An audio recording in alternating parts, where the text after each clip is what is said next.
እግዚአብሔር ይመስገን ማለት በራሱ ስግደት ነው፣ ጸሎት ነው፣ አገልግሎት ነው። እግዚአብሔር ይመስገን ማለት መጨረሻ ላይ ሄደን የምንገባበት አገልግሎት እግዚአብሔር ይመስገን ነው።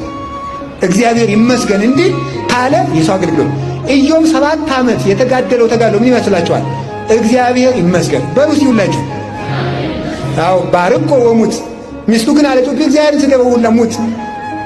እግዚአብሔር ይመስገንን ላለማስባል ነው ዲያብሎስ የኢዮብን ከብቶቹን የጨረሰ ልጆቹን የጨረሰ ሚስቱ እንድትሰለቸው ያደረገ አካሉ ደግሞ ምንድን እንዲያደረገ አካሉን ሁሉ በቁስል ያነደደው ስታስታምመው የነበረችውን ሚስቱን እንኳን እንዲሰለቻት አደረገ።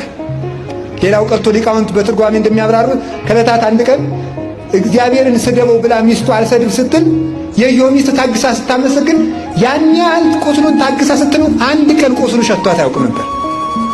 አንድ ቀን ግን ምንድን ነው ያደረገው? ዲያብሎስ ንጉሥ መስሎ ወንዝ ዳር መጥቶ ሰራዊት ይዞ ቁጭ አለ። ያቺ ማናት አለ ውሃ ልትቀዳ ስትሄድ የኢዮብ ሚስት ናት። እስኪ ነይ በሏት። ነይ አንቺ ምን አይነት ጽኑ ሴት ነሽ? ይህንን ያህል ቁስል እየሸተተሽ እጅ እየተንጠፈጠፈብሽ የምትኖሪ ምን አይነት ደግ ሰው ነሽ? ምን ትችይ? ወይ ጽናት ወይ ጽናት ይልቅ እንደኔ ያለ መዘዙ አግብተሽ አትኖሪም ማለት ወንድ መስሎ ሲላት፣ አይ እሺ አለች። አይ በእኔ በዚሁ ቅሪ ሲላት፣ አይ 7 ዓመት ያስታመምኩትና አንድ ቀን በውሃ ጥም ቢሞት ጸጸቱስ ያተርፈኛል፣ ቢያንስ ውሃ ጥየለት ልምጣ ብላ ሄደች። በሩ ላይ ስትደርስ 7 ዓመት ያልሸተታት ቁስል የዚያ ያለ ሸተታት። ለምን ሲባል ምን ትችይ ሲላት፣ ምኑን ነው ችዬው የኖርኩት እግዚአብሔርስ ምኑን አስታቀፈኝ የሚል ሕሊና የምሬት ሕሊና ስለገባባት ነው። ምስጋና መከራን ያስረሳል። ማማረር ደግሞ መከራ ይጨምራል። ታውቆን የማያውቀው መከራ የሚጨምርብን ስናማረር ነው። እስቲ እግዚአብሔር ይመስገን በሉ። አይዟችሁ በሁላችሁም እግዚአብሔር ይመስገን በሉ። እግዚአብሔር ይመስገን በእውነት እግዚአብሔር ይመስገን አለ። ከዚያ በኋላ መጨረሻ ላይ አንቺ እህቴ በል እንግዲህ እስካሁን አስታመምኩ ወንድሜ፣ ከዚህ በኋላ ደህና ሁን አለች። ለሁሉም ይችን ቀለበት ይዘሽ ብሎ የሥላሴ ስም የተቀረጸባት ቀለበት ነበረች ሰጥ። ያችን እዛ ስትል ኧረ ደህና ሰው ከሆነ ይቀርብሻል፣ ሌላ ከሆነም ይሸሻል ብሎ ይዛ ስትሄድ አንቺ ምኑን ነው ይዘሽ መጣሽ? ይዘሽ ጥለሽው ነይ፣ የችጋራም ገንዘብ ጥለሽለት ነይ ወዲያ ሽጦይ ብለዋል። አይ ይችንስ ማጫ የሆነች ብላ ሰጥቶኛል ብሎ ሰጥቶኛል ብላ እምቢ ብላው ስትል በኖ ተኖ ጠፋ ይላል። አሁን አንዳንድ ሴቶች ሌላ ሀገር ስትሄዱ ቀለበታችሁን አታወልቁ። ይሄ ነውር አይደለም? ነውር ነው በእውነቱ። የሥላሴ ቸርነት ይለያችኋል። የባላችሁ ጠባይ የሚሰለቻችሁ የቃል ኪዳን ቀለበታችሁን ስታወልቁት ስላችኋል። ደህና ሰው የነበረው ሰውዬ ሰይጣን መስሎ ይታያችኋል። እንደ ኢዮብ ሚስት ማለት ነው። እና አክፍቶ የሚያይ እግዚአብሔርን እንድናማርር የሚያደርግ ምን ትች የሚል ሰው የእኛን ጽናት ነግሮ እግዚአብሔር ጨካኝ ነው የሚያስብለን ሁሉ የዲያብሎስ መልእክተኛ ነው። እና እግዚአብሔር ካለቀ በኋላም ቢሆን እንኳን እግዚአብሔር ሰው እንደሚያደርገው ያምን ነበረ።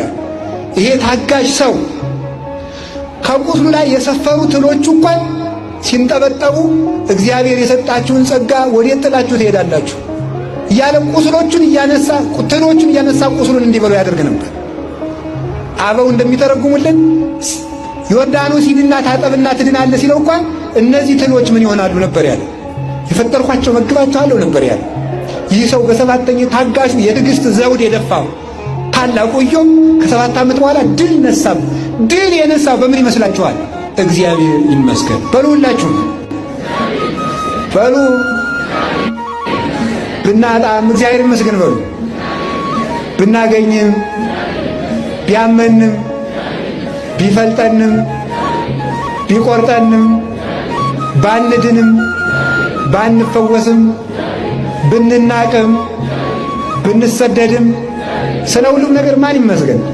እግዚአብሔር ይመስገን። ሁሉን ቻይ መጨረሻ ላይ ሁሉም ማድረግ ያውቅበታል። እግዚአብሔር ሲያልቅ መምጣት ያውቅበታል። 3 ደቂቅ ሲከሰሱ ዝም፣ ሲሰደቡ ዝም፣ ሲወቀሱ ዝም፣ እነሱ የሚቃጠሉበት እሳት ሲመጣ ዝም፣ ሲታሰሩ ዝም፣ እሳቱ ሲወረወር ግን ከችላል እግዚአብሔር መጨረሻ ላይ ይመጣል። ከሃሊነቱን መረዳት ማለት ይሄ ነው። ካለቀ ነገር ላይ እግዚአብሔር የሚኖር ነገር ያመጣል። ከሞተ ነገር የሚኖር ነገር ያመጣል። እግዚአብሔር ለሶምሶን ከሞት አንበሳ ማር አውጥቶ የመገበው ብዙ ትርጉም ያለው ቢሆን ምንድን ነው? ከሞተ ነገር ላይ እንኳን ቢሆን እግዚአብሔር ሕይወትን ይዘራል።